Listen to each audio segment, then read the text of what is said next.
really, you kind of have to taste it to experience it. And we're not drinking. I mean, this would be, you know, I don't know, like 3 servings of Biranci. You know, if you drink a very, very small amount of it, it's not something you're just sitting there pounding, because it's pretty potent. And so, Paul is saying they have the labels for the Biranci, so it is coming.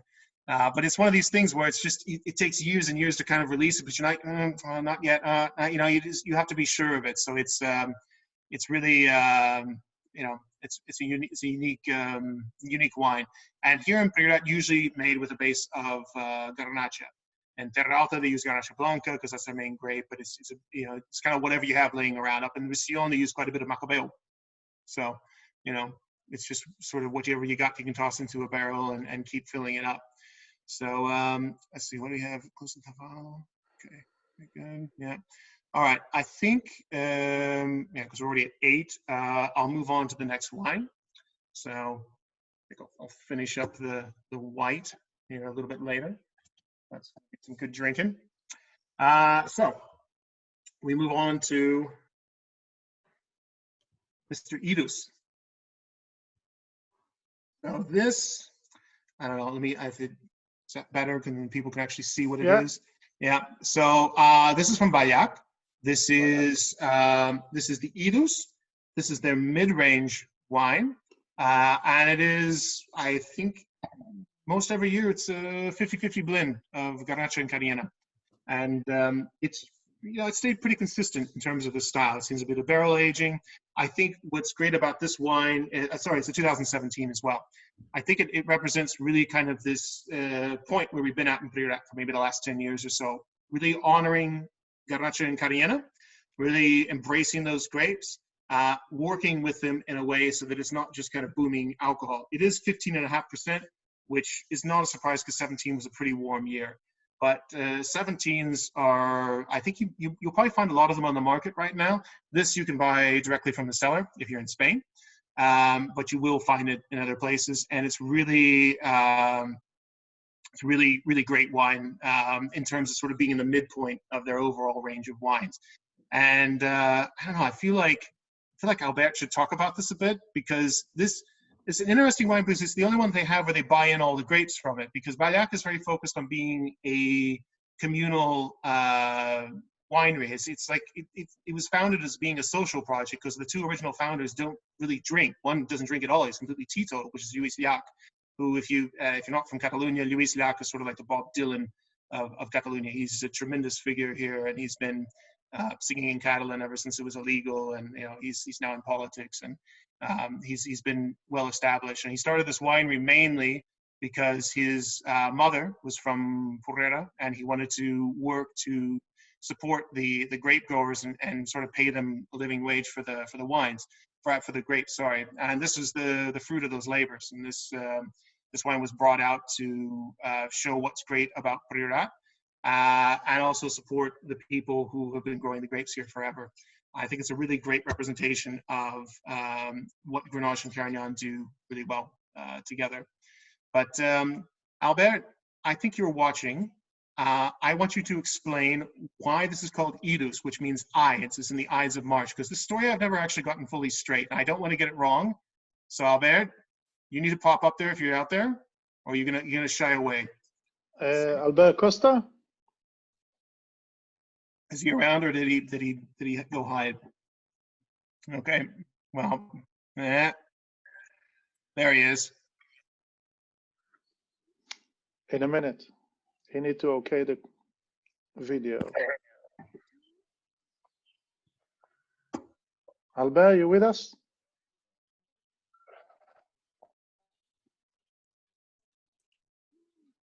Say something. No, his microphone's on, but maybe it's the connection. Yeah. Can I hear you?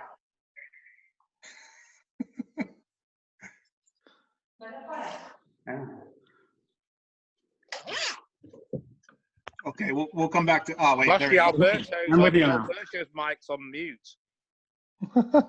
He's walking. He's there. It's on mute. Hey, Michael. Hello. Yeah. Hey, Idris means the Ides of March. Yeah, you were right. But why do you call it the Ides of March? What is the We call reason the behind Ides of this? March. We call the Ides of March because it's the 15th of March when the winemakers and the owners we go together to make the blending of the wines. Was the Ides of March, Okay. and that's the reason that we call it. And 2017, what you are drinking now, it's mainly Carignan. It's 90% Carignan and 10% Grenache. Ah, okay. It changed quite a bit. Wow. Yeah. And so it has nothing to do with the fact that the middle of March is actually a very difficult time for grape growing because you can have frost, you can have hail. So, this whole beware the Ides of March, it has no, that wasn't the reason behind it. It was just because you guys met and said like, okay, this is when we're making this wine. Yeah, that's Okay. the thing. Yeah. Well, there we go. All right. Thank you, Albert. Thank you, Michael. From Masporora, just over the hill. Yeah. All right. So, yeah, it's very interesting. So he's shifted up the blend quite a bit to be predominantly Carignana, because that's actually a really interesting point, that the village of Porrera is really associated with being very nice village for Carignana. I would actually say it's a pretty nice village for grapes in general. The Grenache from there is really stupendous as well, because you get a great acidity because it's the village that's closest to the sea. And so you get this amazing, a bit of fog that comes in just in the evening, and it really cools the place down. In August, you can be at 30, 35 during the day. And when you go out at night, you need to have a hoodie on because it just chills off tremendously. And so it really preserves the acidity very well in Porrera. And on the other side, people will then say that like Gratiops is the Garnacha village, but again, I mean, it's a hotter, warmer village, which actually suits Carignana really well. And that's why you find like down in Montsant, you find that most of their Carignana village vineyards are planted southwest, which is like pretty much the hottest you can do. This is maybe going to be a bit difficult with global warming coming in, but this was how it was traditionally done because Carignana takes really well to heat. Albert invited me down to a project he's doing in Morocco, and there they have vines where there's this wind that comes through off the Sahara, and it gets up to 60 degrees centigrade, 60 degrees Celsius, which is insane. But the vines survive, as I was just super hardy old vines, and they do okay. So Carignana is a survivor, it does really well. And the more, it's a bit tough because the more you make it suffer, the more it reduces its yields and the better it gets to be. Because if you don't control Carignana, it will produce about 3.5 times the legal limit of Prioridad. It can produce 20,000 kilos per hectare, that's a lot of grapes, that's intense. So, and that's one of the reasons that there was definitely a generation of drinker, I think maybe more in the UK. Doesn't ring too many bells in the US, which Carignana has a clean slate. But some people knew Carignana or Carignan to be pretty shitty because if you're not controlling the yields, you're going to get a wine with kind of some scratchy, ugly tannins, a lot of acidity, and just pretty thin, so that doesn't sound like anything I really want to drink. And so, but it's cheap because it produces tons, and so that was the problem. It got a bit of a bad reputation being produced, mainly up in Languedoc. So thank you for that, Languedoc. We're trying to fix this and get things better. I think it's going to take off, though. I think it's going to be a tremendous grape. It got on a recent episode of Stumptown, which is a series in the U.S. set in Portland, Oregon. There was a name drop on Carignan. They actually said, do you want to come over for a glass of Carignan? That's tremendous because we went from people thinking it's the same as Carmenere from, primarily done monovarietal at Chile to actually someone saying Carignan. And that's huge, huge. So we'll see where the grape grows from here. But I freaking love it. It's such a delicious grape. But we can move on unless anybody had any questions or wanted to hear me say more stupid things about Carignan. I just wanted to ask, with global warming, we all like the acidity of Carignan, but do the wines age so well when they've in the hotter years? Because I know Carignan in Israel doesn't seem to age quite as well, I don't think, as in Languedoc and in Spain, and maybe because it's hotter. Well, I mean, I don't know what exact temperatures they're getting to in Israel during the summer. I mean, I know they are picking a lot earlier because of that. And usually the red harvest is done, by the end of August or something like that over there. Yeah. But I think it depends a lot upon the site and a lot upon the region that it's growing in. Priorat and Empordà, we both have the advantage of this cooling ocean breeze that comes in the evening, so it really drops the temperature. Whereas, that's the irony of it. It's called Carignan or Cariñena because it's thought to be from the town of Cariñena, which is just a bit to the west in Aragon. But they grow almost none of it there. And probably the reason is that that's a pretty hot region. It doesn't cool off at night. It's not particularly ideal for Cariñena production. But yeah, it is a bit fickle. It needs a nice site. It needs a good place to grow. And you can't go too high in altitude with it, but at the same time, you need a little bit of cooling. But then you don't need too much, or then it doesn't fully ripe because it still needs that heat. I mean, it's kind of a pain in the ass that way. But when everything works and everything, all the pieces come together and it's all framed in, we've got a pretty tremendous grape right there. I think another region to watch besides Maule, which they make a completely different version of Cariñena down there, is right next to San Francisco, oddly enough, in Contra Costa County. There are some old vineyards there from the gold rush period, and they have this perfect conditions of poor soils. It's sandy, it's not slate, but it's very reduced production. And in the evening you get this fog that comes in off the Pacific Ocean, and so it cools it and it preserves the acidity. And not everybody really understands how to work with Cariñena. Then I've tasted some of their, let's say I think the technical term is shitty, but there are some that are really, really good, and they understand what the grape is, and it needs to ripen a long time. So in Israel, I don't know. I mean, I've had, I think, maybe 2 Cariñenas or 3 from Israel, and they've all been quite good, but I mean, I've not had every vintage over there, so I can't speak as to whether, it's an ideal grape for Israel. I mean, they planted it there for the same reason that it was all over the Languedoc. They wanted big production. They wanted stuff to ramp up. They wanted to be able to actually produce wine. Thanks to Mr. Chiab, who brought in wine production. So I hope that answers your question. Yep. Good. Okay. Good. So what else do we have? What's going to enjoy a bit more reputation within Spain? Yeah. Okay. So Alberto has asked kind of a political question. I didn't really want to get into these too much. It's not easy for wineries in Catalonia to be selling their wines in the rest of Spain at the moment. There are 2 sides to this. It's not just the political issue and the independence and these kind of fuck Catalonia kind of thing.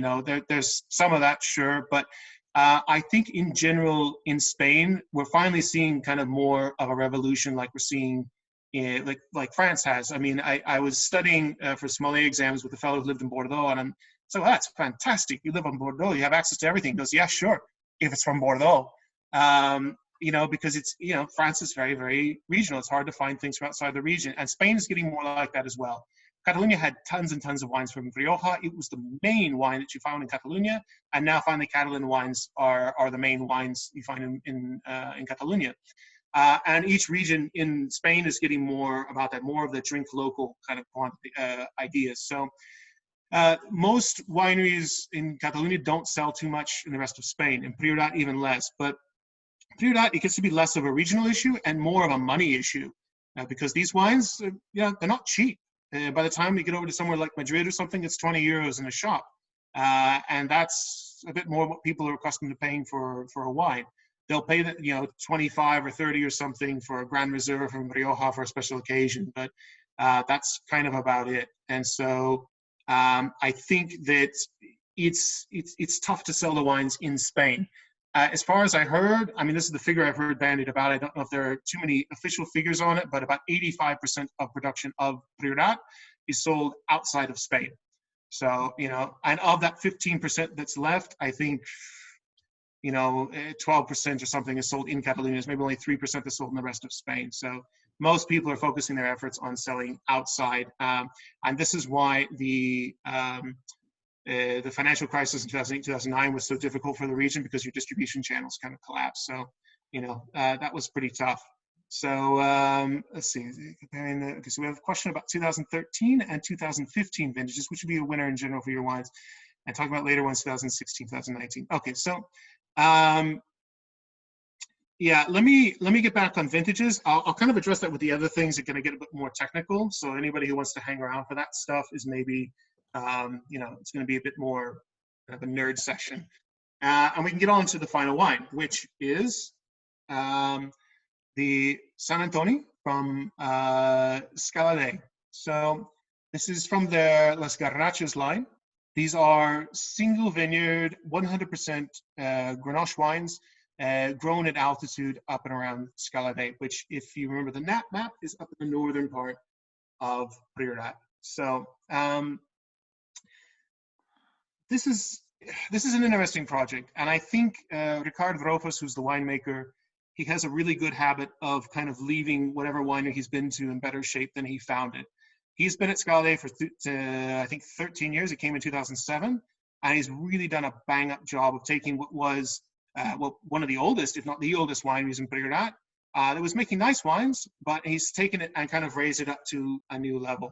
So Scala dei, their big kind of moment where they popped onto the scene was in 1974. They've been producing wine longer than that, but 74 was the moment where this woman named Asuncion Peirá and an enologist, local enologist, she teamed up with him to produce a wine that would actually showcase Priorat and show what Priorat was capable of.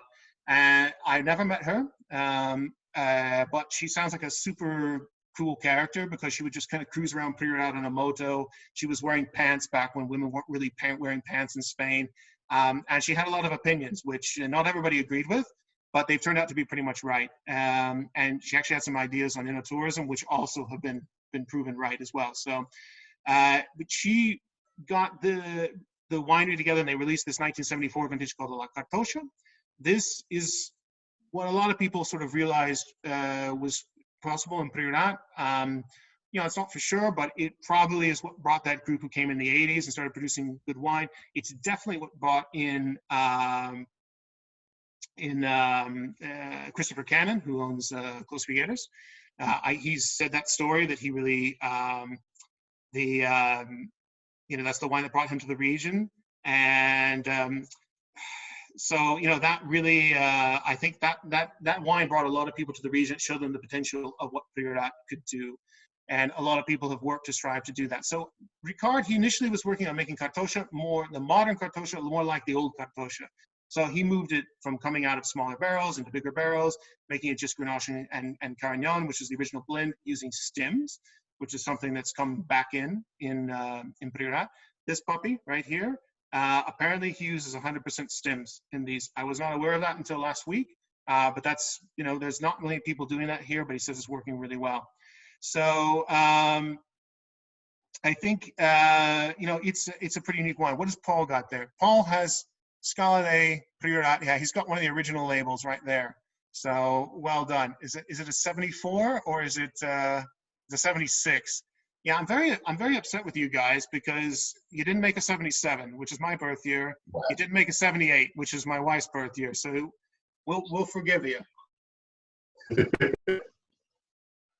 So anyways, that's a pretty monumental wine. They used to sell it in the winery up until a few years ago because there's only 100 bottles left or something.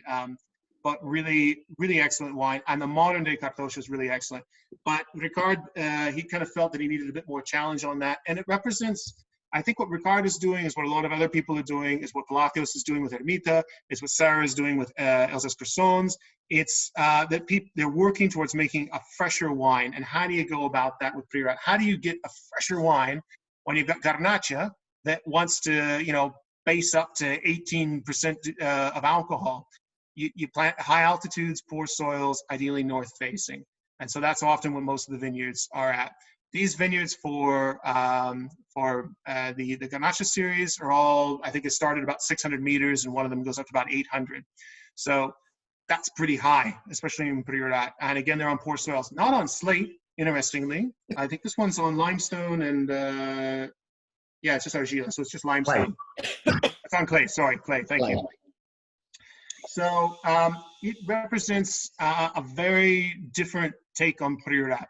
And there's more of these wines coming out. I think it's more of the future of Priorat. It shows what Priorat is capable of. It's not just a big boozy alcoholic kind of wine, from these Mediterranean grapes. There's a lot of delicacy to it. There's a lot of nuance. These wines that they're producing, these garnachas, as well as some other wines in the region, are much more subtle. Like these, I find, they have a lot of kind of rose petal components to them. They age really, really well. So anybody who says that Grenache can't age can seriously go fuck off, because it really does very well. This is a 14, and this wine is just starting to come into its own.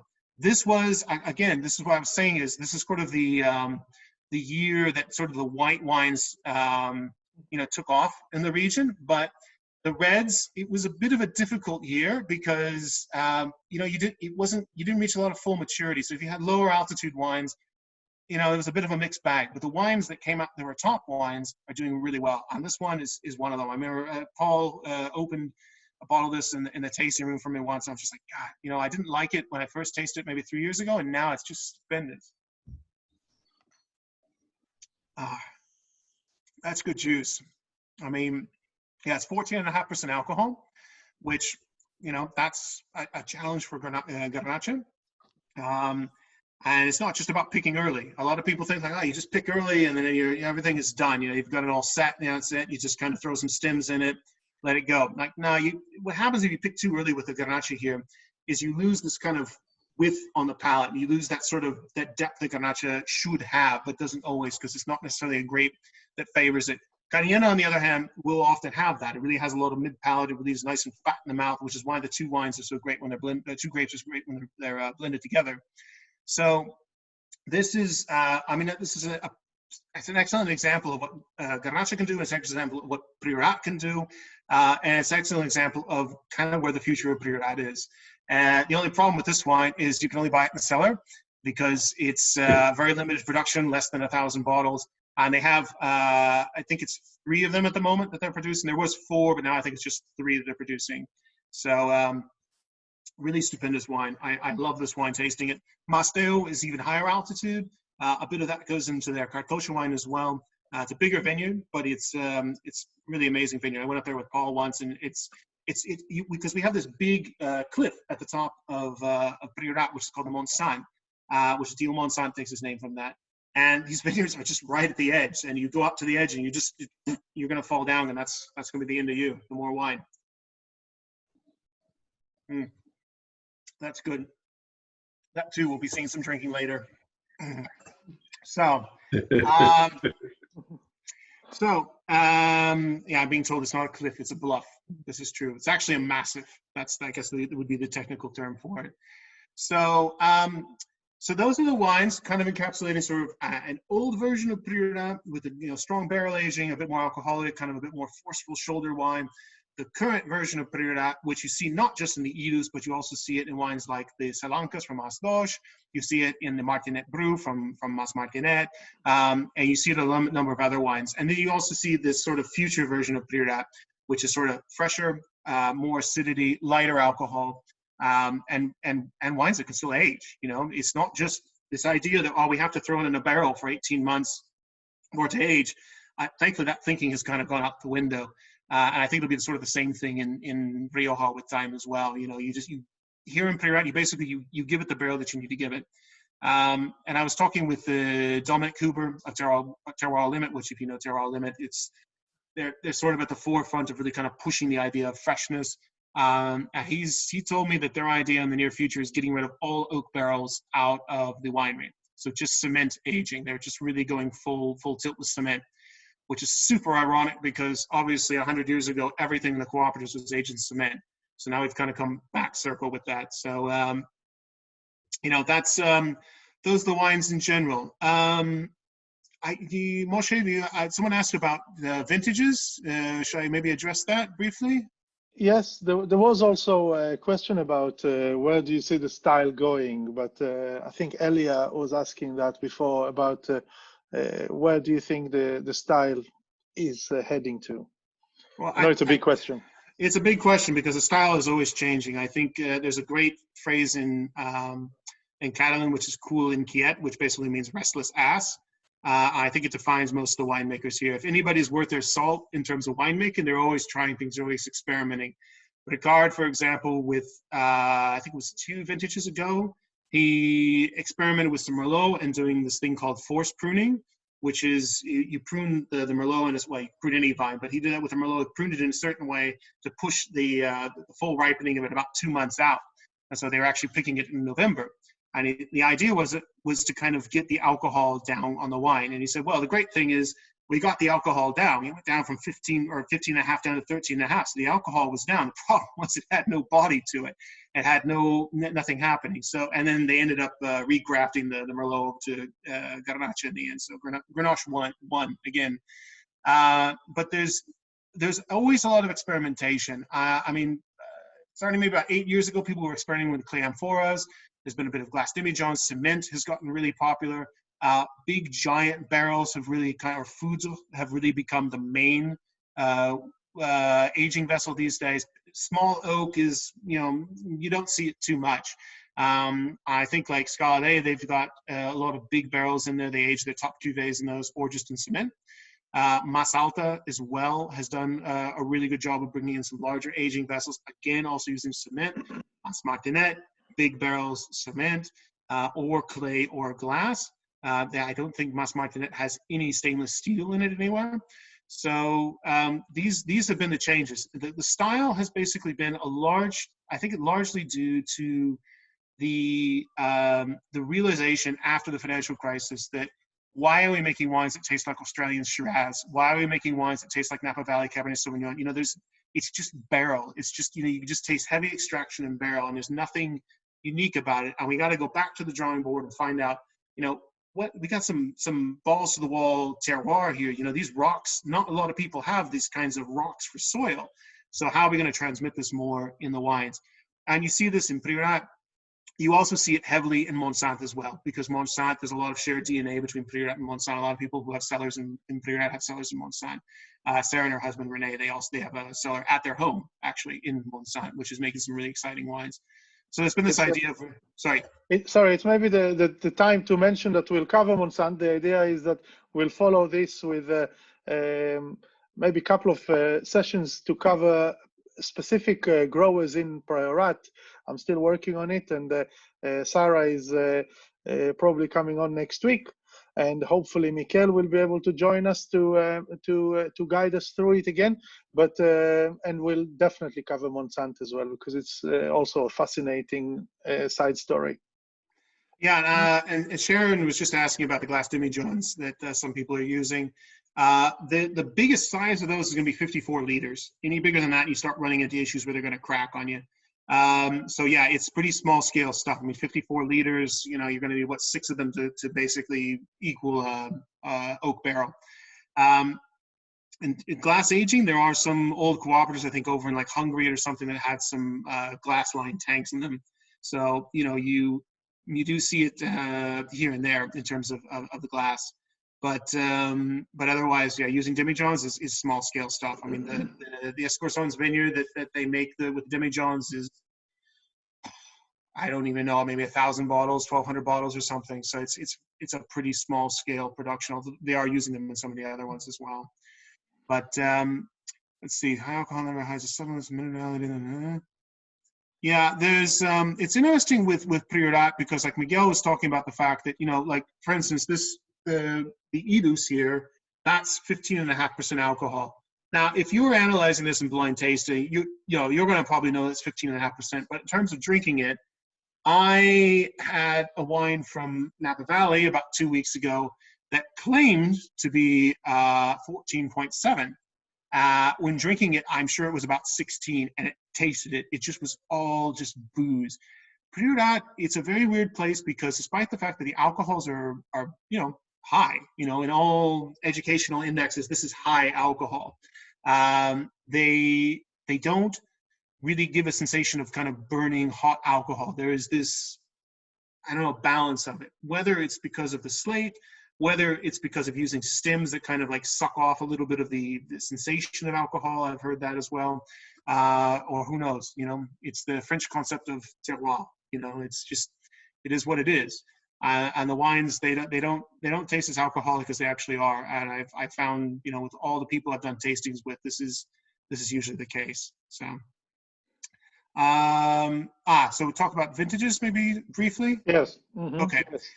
So someone's asking about 13 versus 15. Well, those are both good vintages. It just depends on the time of when you want to drink them. 15 was a lot like what you found in southern France and a lot of other places, I think Italy to a certain extent. Warmer vintage, nice in terms of overall profile, little lacking in acidity. So they're not going to really be wines to age. I would probably say a 15 would be something to kind of be drinking about now. Again, it depends upon the vineyard. You know, some are higher altitudes, some have higher acidity, but in general, 15 is something to drink now.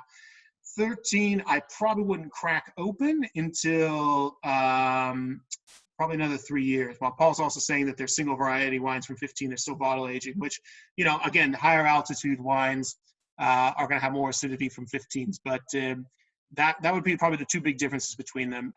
Is that the 13s are 13 was more of a classic vintage. You've got good acidity, good structure, and 13 is definitely something to age, much as 16 and also 19.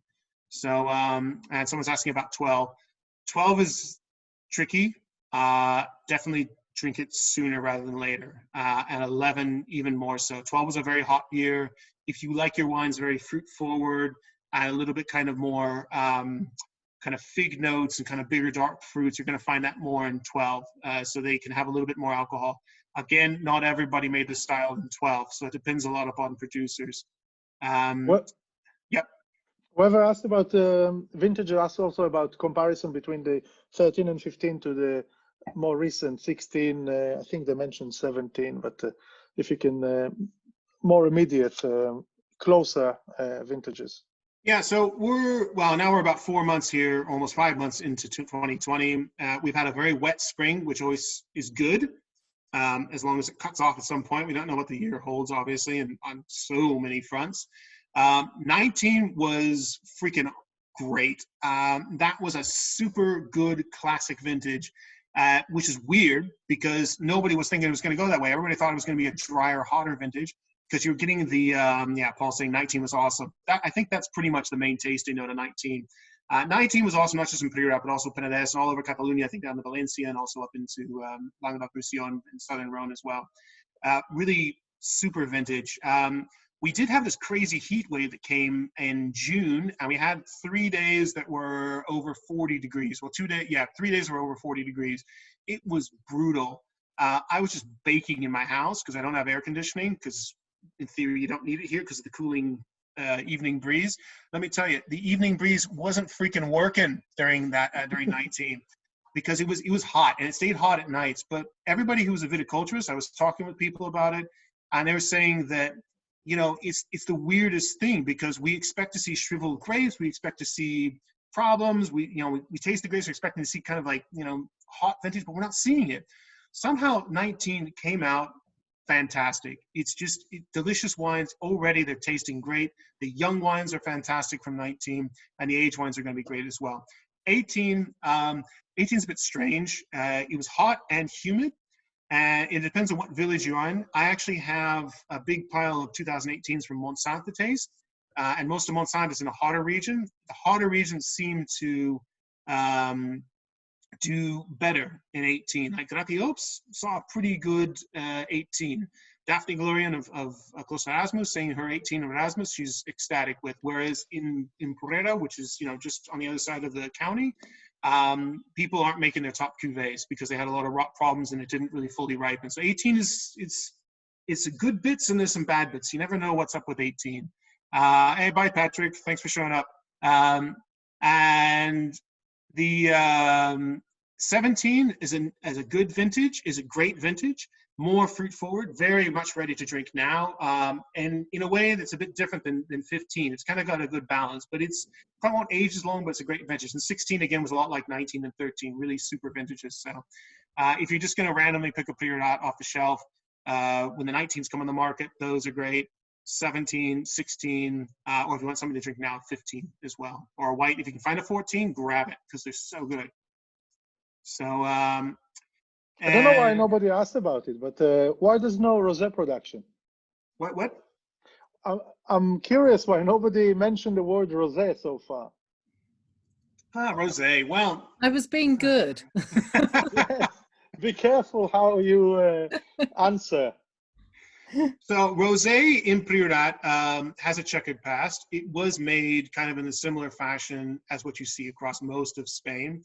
And, you know, it was kind of this thing of kind of halfway between Provençal and, I don't know, sort of a normal red. I don't really know what it was supposed to be. I mean, in Catalan, there's the phrase of ni peix ni carn, which is ni carn ni peix, sorry. And it's like neither meat nor fish. You know, it's like it doesn't really know which way it wants to be in. But recently, in the last couple of years, actually starting in 14, there comes 14 again, Scala dei, and Paul was mentioning in the comments, but the Scala dei Pla dels Angels, outstanding. I mean, it's a lighter style rosé, 100% Grenache from a single vineyard, and there he is. He's putting it up. So if you want to show people you want to click over to Paul so people can see what it looks like. Say something, Paul. Just a minute. He's muted. I'll Yeah. unmute it so you can tell us. Okay, here you go. Not sure if you can see that. Yeah, Scala dei. That's our 2019 Pla dels Angels, 100% rosé. Exceptional. It's a wine that we started making 2014, if I remember correctly, was the first vintage. It's 100% Grenache. It's a wine from clay soil, high altitude, 600 meters. It's a wine that has just it's between 4 and 8 hours contact with the skin, 14% alcohol. We make it really as a summer wine. It's a limited production. We make just 6,000 bottles. It's a good number for experimental. Experimental, interesting word. No, it's a good production. What is the total production that did you have to lose in a way? I'm sorry to call it lose, but Liz will tell me off. But some of your obviously grapes that you may as well use for red to make that rosé. Yes, we decided that to make the rosé, the vines that we use to make the rosé, we work differently. So the vines are pruned differently. We leave quite a lot more leaf on the vine, a lot more coverage. It's not affected the production of the reds. We've not reduced the production of the reds. From the vineyard that this wine comes from, we make two wines. We make the rosé, and we also make a blanc de noir. So from that vineyard, we're making a total of 7,000 bottles. In total at Scala dei, we're making an average of between 150 and 2,000 bottles. So we're one of the bigger producers in the Priorat. And the Blanc de Noir is also Grenache 100%, or do you use some Carignan as well? No, 100% Grenache. The Blanc de Noir is 100% Grenache. It's interesting. Is it spicy? Can you describe the wine? Oh, that's a good question. The Blanc de Noir initially is quite floral, and then it changes, and it's tropical fruits. So you find quite a lot of pineapple, banana. It's sort of more white fruits in the Blanc de Noir. Miguel, your opinion on the Blanc de Noir? So the Blanc de Noir is a curious project. I mean, it started off kind of as it's sort of a diversion. I mean, again, you know, Ricard is one of these guys who's always trying stuff. And so the Blanc de Noir came about because there's just really not enough white grapes in Priorat, and so they're trying to make this. There's another producer who's doing it as well, and it's been different every year. I think there has been years where it is very, very close to what you find with Garnacha Blanca in Terra Alta, which they have a ton of white Grenache down there, and so that they have 1/3 of all the vineyards of white Grenache in the world are in Terra Alta, so they take it very seriously. and they do a very nice job with it as well. But some years have been, I mean, some years with this Blanc de Noir, it's been more orchard fruit leaning, but yeah, there's definitely kind of a tropical element to it. I think Ricard is constantly experimenting with it and trying things. It's definitely a tough thing to kind of pull off doing from this specific grape, because Grenache is very oxidative, and the minute you sort of get it away from its protective skins, it's going to really kind of go wonky on you. So every year has been very, very different. Again, you know, come down to Priorat, come visit the cellar. Scalade is open pretty much all the time. I think you guys are closed 2 days out of the whole year. So yeah, more or less. If you want to go drop off anywhere, you know, just drop on somewhere and do a tasting, I think it's a really good option. So that's really quite stellar. I did want to mention that in addition to the Los Angeles, there's another really good rosé, which is even smaller production, which is made by Albert Costa at Baillac. It's a small project that's sort of part of the whole theme of their kind of being part of the community and really being embedded in the village, which is the Donas de Porrera. They make 3 wines named after 3 women in the village. Unfortunately, one of them just died, who actually happened to be my neighbor when I lived in Porrera. Died at 104. Basically said that she drank wine every day and took an aspirin, and she did pretty well. She was doing all right to the end there. And you know, it's a great rosé because it's made again with a base of Grenache. It's made in a lighter style. It's made in an amphora. So that's a really nice wine, but it's only, I think, 700 bottles or something like this. So it's you know, that's pretty much it. I don't know if we want to talk more about some of the wines, or do we want? I mean, we got what, it's 8:45. I mean, yes, we've been here for 1:40, but yeah. So to wrap it up, I just wanted you do. You're doing a great job promoting the region anyway, and we will hopefully see you in the coming weeks with the winemakers, etc. But just to mention that next week, the first week of May, was supposed to be the big celebration of in the region, and normally I think it's probably the first year it's been cancelled. Correct me if I'm wrong. This would have been the 20th year, and I think it's the first. Yeah, it's the first time it's been canceled. It's really. It's a big, the theater that'll be, yeah, it would have started actually, it's this weekend, Friday, Saturday, Sunday, with a professional day on Monday. Sadly, big hit to the region, big hit to the hotels and the restaurants, because there's thousands of people who come here. It's one of the only times you can actually come to Priorat and find people. So, you know, that's pretty much, you know, what it is. You know, everything else has been canceled. I was supposed to be in Burgundy this year. That got canceled. I was supposed to be on premiere. That got canceled. So that's the theme of 2020, return to sender. So is there a plan to just postpone it, or is it skipping this year? They're skipping this year because it's tied into a couple of the village saint parties. And so it's just postponing it doesn't work, and nobody knows when to postpone it to. That's the other problem, you know?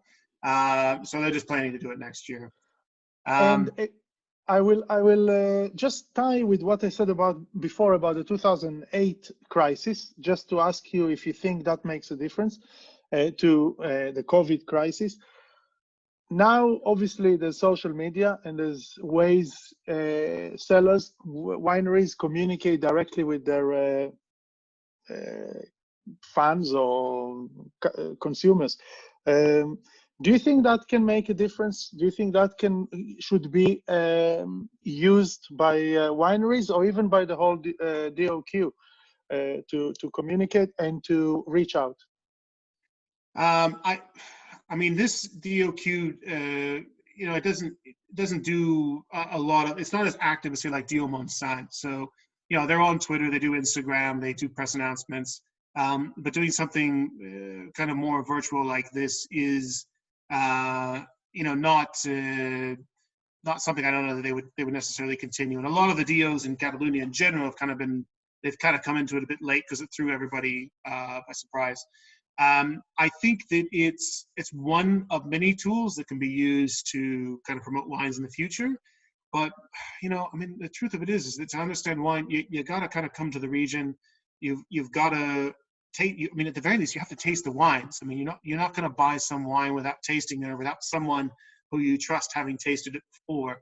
So that's still a key part of it. There's a physical thing in there. And I've gotten a lot of very big flame wars on Twitter and such, because there's these people who want to really push the agenda that social media sells wine. I'm like, well, it's one thing. It's not a bad thing, but the fact of it is that wine is a consumable. It's something you have to taste, something you have to get.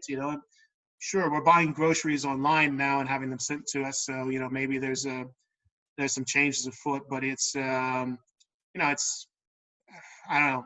Again, it's not something that people should ignore, but at the same time, before really investing in kind of virtual chats or social media stuff, there's a lot of wine that you just have goddamn websites, and that's sort of key, a website. Or if you're in France, not having a wanadoo.fr address, for your email, that I think if I see one of those in my ads, it's in France. I don't need to know by the domain. So, it's just all kind of a multi-pronged attack, and this is the same thing looking back at 2008, is that probably there were, not everyone, but there were a number of producers who were too reliant upon a single distribution channel, like say selling most all of their wines to the United States. And then that just kind of, went like that. And so they had to diversify.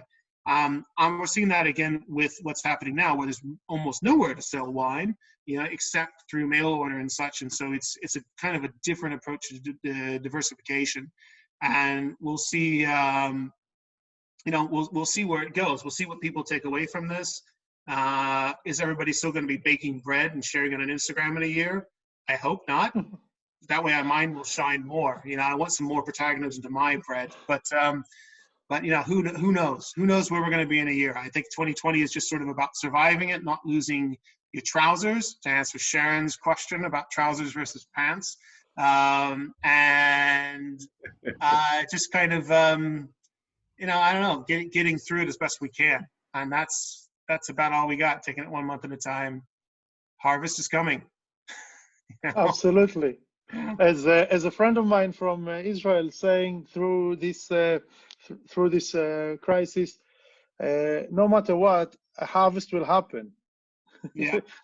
The harvest will come, and the harvest will happen. So yeah.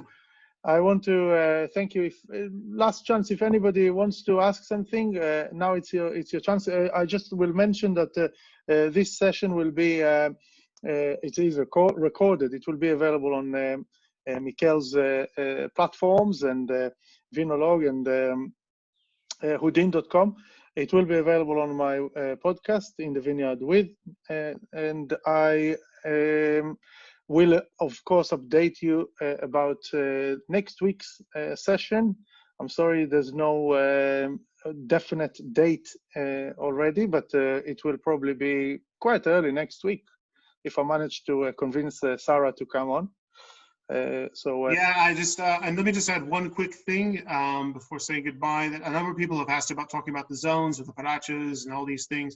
We just don't have time to get into that, unfortunately, and that's another whole discussion. On my website, there is quite a bit about that. I've been writing about it since they came out and even before. So you can go to hudin.com, HUDIN.com, and you can find a bit there about this. So anyways, thank you very much, Moshe. I think we've had a good chat with some people, some of whom are nearly my neighbors and other people I know very well. So it's been very enjoyable. We had people from as far as the Caribbean, Israel, Amalfi Coast, France. I'm sorry if I forgot somebody here, but and England, of course. So thank you, Miquel, and thank you, everybody. I hope you're all safe, and hopefully see you next week. Bye-bye. Bye.